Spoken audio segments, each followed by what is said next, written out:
ဒီနေ့ကတော့နေတာတဲ့နေ့ပါဒီမှာပြရဘူးခွန်နေ recycle လုပ်မယ်ဘယ်လို recycle လုပ်မယ်ဆိုတာလိုက်ကြည့်ကြပါ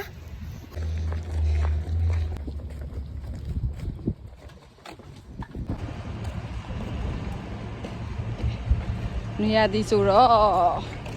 ပြုပြင်ထိန်းသိမ်းရေးတွေအများကြီးလုပ်မယ်ဆက်ကိုရောက်ပါပြီရောက်ပါပြီရောဒီမှာလေးချိန်လိုက်ချိန်လိုက်ပါမယ်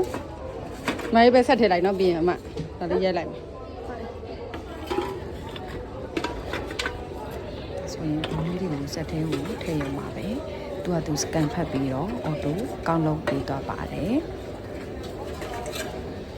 ထည့်ကြမယ်အဆိုရင်သူကတန်ဘူးဆိုရင်ဘလောက်ရေဘူးဘက်နဲ့ဘူးပလင်းဘက်နဲ့ဘူးဆိုပြီးတော့အော်တိုကောင်းလုပ်ပြီးတော့ဘေးနားမှာပတ်စံကအော်တိုတွက်သွားပြီးရပါတော့ရပြီဆက်တော့ဝယ်ဒီဆိုင်ကလုံးလုံးရတဲ့ပတ်စံနဲ့ဈေးသွားဝယ်ပါမယ်အလူကျက်တတာပေါင်မော